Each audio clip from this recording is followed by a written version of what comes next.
አድዋ ለምን አልተደገመም?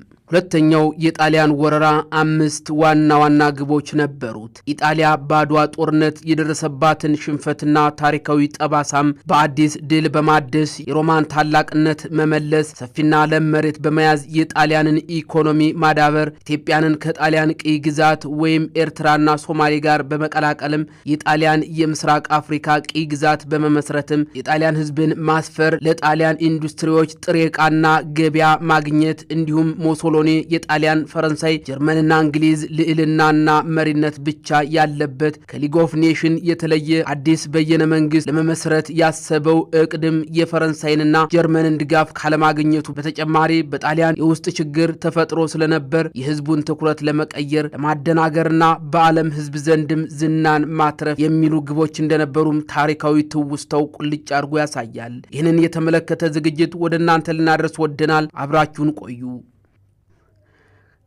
ከላይ ከመግቢያችን የጠቀስናቸውን ግቦች ለማሳካትም ጣሊያን 40 ዓመት ሙሉ የዲፕሎማሲ የስነ ልቦናና ወታደራዊ ዝግጅት ስታደርግ የቆየች ሲሆን በአንጻሩ ኢትዮጵያ እዚያው አድዋ ላይ ተተክላ እንደቀረችም ነበር።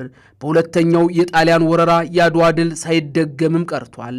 ለዚህም የተለያዩ ምክንያቶችን የሀገር ውስጥና የውጭ ሀገራት የታሪክ ጸሐፊዎች ለአብነት ፕሮፌሰር ባህሩ ዘውዴና ካፒቴን አዶልፍ ፓርለሳክን ጠቅሶም ያስቀምጠዋል ማለት ነው። ታሪካዊ ትውስተው አድዋ ላይ ድል የተደረገችው ጣሊያን የወልወል ግጭትን ምክንያት በማድረግ በ1928 ዓመተ ምህረት ኢትዮጵያ ላይ ጦርነት አወጀች። በወቅቱ የኢትዮጵያ ገዥ የነበሩት አጼ ኃይለ ሥላሴ በሊግ ኦፍ ኔሽን ላይ መተማመናቸውና የዓለም ሀገራት ይረዱናል በሚል ጦራቸው ከማጥቃት ይልቅ እንዲከላከል ትዕዛዝ መስጠታቸው ዋና ከሚባሉ ስህተቶች ውስጥ መሆኑንም ዘሐበሻ ኦዶሲ በሚለው መጽሐፉ ካፒቴን አዶልፍ ፓርለሳክም ይመሰክራል። አልፍሬድ ፓርለሳክ የራስ ካሳ ኃይሉ የጦር አማካሪና በጦርነቱ ተሳታፊ እንደነበርም ልብ ይሏል። በጥቅምት ወር 1928 ዓ.ም የጣሊያን ጦር በ9 ክፍለ ጦር ተደራጅቶ 250 ሺህ የነጭና 150 ሺህ ከሊቢያ ከሶማሊያና ከኤርትራ የተሰበሰቡ አስከሬኖችን በማሰለፍም በሰሜን በማርሻል ኢባሎ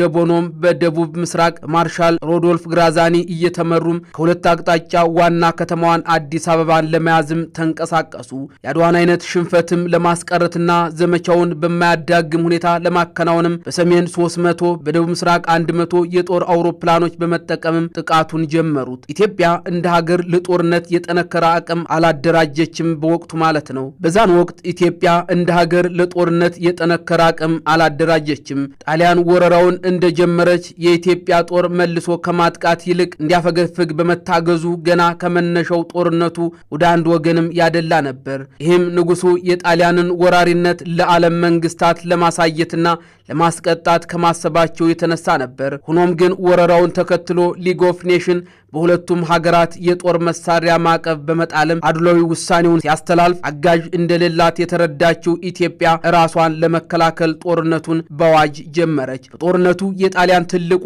አቅም የጦር አውሮፕላኖቿ ሲሆኑ የመርዝ ጋዝም ጥቅም ላይ መዋሏም ሌላው ለኢትዮጵያውያን መጥፎ አጋጣሚ ነበር። ለጣሊያን ግን ብልጫ መውሰጃም ሆነ። ኢትዮጵያውያን የጦር አውሮፕላኖቹን ድብደባ፣ የመርዝ ጋዙን ጥቃትና ሌሎች አደጋዎችን ለመከላከል በቂ እውቀትና ዝግጅት አልነበራቸው። ለአብነት ከአውሮፕላን ድብደባው ለመጠበቅ ምሽግ እንዲቆፍሩ የኢትዮጵያ ወታደሮች ሲነገራቸው አሻፈረኝ ይሉም ነበር። ምክንያቱ ደግሞ የሚደበቅ ፈሪ ነው በሚል ምክንያት እንደነበርም ይሄው ታሪካዊ ትውስታውም ቁልጭ አድርጎ አስቀምጦታል። ይህ ለዘመኑ የሚመጥን አስተሳሰብ አልነበረም። ሌላው ከመርዝ ጋዝ ለመጠበቅ ብጣቂ ጨርቅ ላይ መስታወት በመለጠፍ የመርዝ ጋዙን መከላከል የሚችሉ ይመስላቸዋል። ደረጃውን የጠበቀው የመርዝ መከላከያ ጭንብል ሜካኒካል የሆነ ማጣሪያ እንዳለውና እንዴት እንደሚሰራ ምንም ዕውቀትም አልነበራቸውም። በመድፍና በዘመናዊ ጠመንጃ ኢትዮጵያውያን ብልጫም ተወስዶባቸው ነበር። አንዳንድ የጦር አመራሮች በአድዋ ድል የማረኩትን መድፍ ይዘው ለሁለተኛ ወረራ ለመሰለፍም የሞከሩ እንደነበሩ ይሄው ታሪክ ይነግረናል። መድፎቹ ሙዚየም መቀመጥ የነበረባቸው ናቸው። ጠመንጃን በተመለከተ አብዛኛው የኢትዮጵያ ሰራዊት ጠመንጃም የለውም። ይልቁንም በጦርና በጎራዴ ነበር የሚዋጋው። ይህም ሆኖ ታዲያ ጀግንነቱ አላነሰውም። ታላቅ ጀብዱን ፈጽሟል። ነገር ግን የጣሊያን አውሮፕላኖች፣ ታንኮች፣ መድፎችና የሚጣለው የመርዝ ጋዝ ግን ለድል አላበቃው አለ። በወቅቱ በጦር ሰራዊት ደረጃ የኢትዮጵያ ጦር 300 ሺህ የሚደርስ ነበር። ከጥቂቶቹ በስተቀር ጠመንጃና ጥይቱን ወታደሮቹ በራሳቸው የሚያመጡ ነበር ሲሉ ያትታሉ።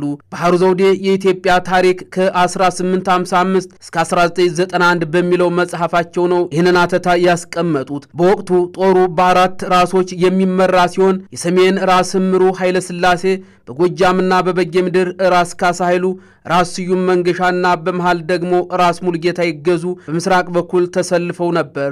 በአራቱ ራሶች መካከል የነበረው የላላ ግንኙነትና ግላዊ ተፎካካሪነት የጣሊያን የጦር መሳሪያና የአየር ላይ የበላይነት ተደምሮበት ጦርነቱ በጣሊያን የበላይነት እንዲካሄድም አደረገው። ከዚያ ባሻገር አሁን ግምቱ ይውጣ እንጂ በወቅቱ ንጉሱን ጨምሮ ሁሉም የጦር አመራሮች የሰራዊታቸውን ቁጥር አያውቁትም ነበር። ይህም ሰራዊቱን ለማንቀሳቀስ ለማዘዝና ለመምራትም ፈተና ፈጥሮ እንደነበርም ይኸው ታሪክ ያሳያል። በሌላ በኩል ጣሊያኖች የተለያዩ የሀገር ውስጥና የውጭ ሀገራት ሰላዮችን ሰግስገው በማስገባትም የተለያዩ ምስጢሮችን በብዛት ማግኘት ችለዋል። በዚህ ስለላቸው ጣሊያኖች የኢትዮጵያን እያንዳንዷን መውጫና መግቢያ ጠንቅቀው ያውቁ ነበር። ንጉሱና ከፍተኛ መኮንኖቻቸው የሚለዋወጡትን የሬዲዮ መልእክት በቀላሉ ይጠልፉትም ነበር። የራስ ካሳ ኃይሉ አማካሪ ፓርለሳክ ራስ ካሳ ከንጉሱ ጋር የሚያደርጉትን የመልእክት ልውውጥ ጣሊያኖች ይጠልፉታል። ማቆም አለቦ ሲሏቸውም አይዞህ ንጉሴና እኔ የምናወራበት የራሳችን ቋንቋ አለን እንዳሉትና የኋላ ኋላ የመልእክት ልውውጣቸው ጣሊያኖች እጅ እንደገባ ማረጋገጡንም ጽፏል። የኢትዮጵያ ጦር ሽንፈት በደረሰበት የማይጨው ጦርነት ላይ የጣሊያን ጦር የኢትዮጵያ ሰራዊት መቼና እንዴት ጥቃት ለመሰንዘር እንደተዘጋጀም መረጃው ነበረው። ይህንንም ንጉሱ ካደረጉት የሬዲዮና የደብዳቤ ልውውጥ ያገኘው ነው። የጽሑፍ መልእክት ይዘው የሚጓዙትን መልእክተኞች ባንዳ ሽፍቶችን በማሰማራት መልእክቱን አስነጥቆ እጅ ያስገባም እንደነበር ነው ይኸው መረጃ የሚያሳየው። ጣሊያኖች በተለያዩ የኢትዮጵያ ከተሞች ቁንጽሎችን በመክፈት በዚያ ሰላዮችን በማሰማራትም ሲዘጋጁ ቆይተዋል። በኢትዮጵያ ጦር ሰራዊት በተቋማት በነጋዴና በጋዜጠኛ መልክና በሌሎች ሰላዮችን አሰማርተው መረጃ ይሰበስቡም ነበር። የሁሉም ቁንጽላ ጽሕፈት ቤቶች ኃላፊዎች፣ ወታደሮችና የጦር አመራሮችም እንደነበሩ ነው የሚናገሩት። ማርሻል ባዴሎ የማይጨው ድል ከቀናው በኋላ ጉዞውን በደሴ በኩል በመቀጠል ሚያዝያ 27 ቀን 1928 ዓ.ም አዲስ አበባ ገባ። ጣሊያን ግንቦት 23 ቀን 1928 ዓ.ም ኢትዮጵያ በምስራቅ አፍሪካ የጣሊያን ግዛት መሆኗን በይፋ አወጀ።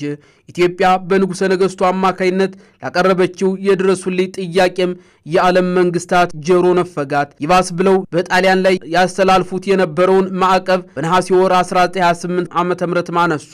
በእነዚህ ጣሊያን ኢትዮጵያን በኃይል ተቆጣጥራ እንድትቆይም አስችሏታል ማለት ነው። በቤቶ ሞሶሎኒ የተመራው የጣሊያን ጦር በዚህ በሁለተኛው የኢትዮ ጣሊያን ጦርነት ወቅትም ፈጽሟል የተባለው የጦር ወንጀል በንጹሃን ዜጎች ላይ የተፈጸመ ጥቃትና በስብና ላይ የተፈጸመ ወንጀል ከወቅቱ የኢትዮጵያ ሕዝብ በ7 ከመቶ ላይ ጉዳት አድርሷል ይላል መረጃው። በጦርነቱ ከ250 ሺህ በላይ ኢትዮጵያውያን ሕይወታቸውን ሲያጡ ከወራሪው የጣሊያን ጦር ወገን ደግሞ 208 ሺህ ወታደሮች ሙትና ቁስለኛ እንደሆኑም ያክላል። የካቲት ወርና ሳምንቱን በታሪክ ከምናስተውሳቸው ሁነቶች የጥቁር አፍሪካዊቷ የኢትዮጵያ ታሪክ ይህን ይመስል እንደነበር አስቃኘናችሁ። መልካም ሁኑ።